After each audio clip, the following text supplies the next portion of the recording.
Lesson number 32, Ellen Keller. This is the story of a child who became completely deaf and blind before she had learned to talk. Because of her own courage and also that of her wonderful teacher, she learned to talk and write. She was able to go to school and to college and to live a full and happy life. Ellen was born in 1880 in a small town in the southern USA. At 18 months, when she was beginning to talk, she suddenly became terribly ill and very nearly died. When she recovered, she was completely deaf and blind. It is very difficult for a deaf child to learn to talk. Most babies learn by hearing other people talking, but the deaf child cannot hear anyone, so how can she know what talking sounds like? Many deaf people learn to lip read and they become very clever at understanding what other people are saying by watching them. But Ellen could not see what other people were doing. She remembered a few words she had known before she was ill. For instance, she went on calling water "Wah, wah," but she had to make signs for most things. She would shake her head for no and nod for yes. A pull meant come and a push go. But of course, she could say very little like this, and she depended entirely on other people. Yet, Ellen had an active mind and a clever brain, and she wanted to do and say everything any other child would. She used to get into terrible tempers when she could not explain what she meant or understand what others wanted. Then, when Ellen was nearly 7, Annie Sullivan came to teach her and look after her. This clever and devoted teacher changed Ellen's life. Annie Sullivan herself had been nearly blind and had been at a school for blind people. There, Annie Sullivan had learned the finger spelling method. She felt sure that this was the only way to talk to Ellen and teach her to say what she wanted, because Ellen could not see her making the signs. She would spell the words onto her pupils, and Ellen had become very sensitive to the feel of things, much more sensitive than most people are. She could soon tell the difference between the feel of one letter and another.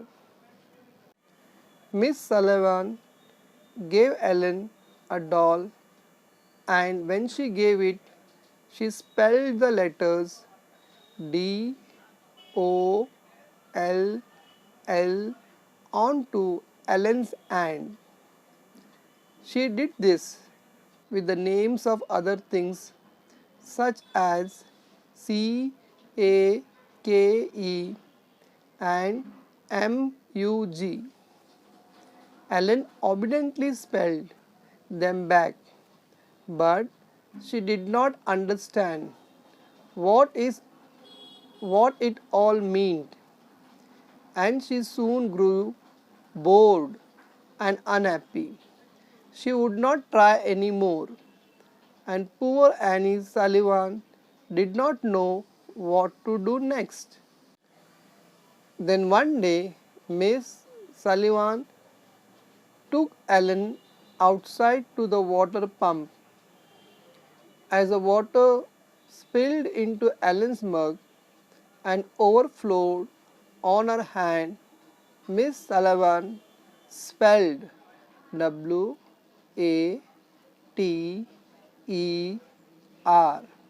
on her other hand.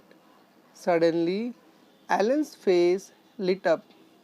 She understood that Water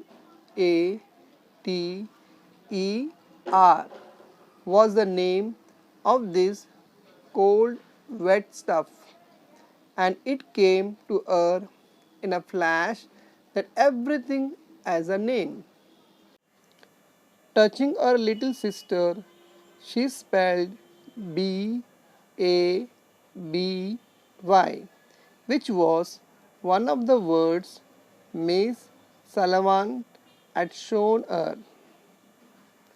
All that day and for days after, Ellen darted from one thing to the next, demanding that Miss Sullivan should spell their names for her. She became so excited she could hardly control herself. At last, words began to have a meaning for her.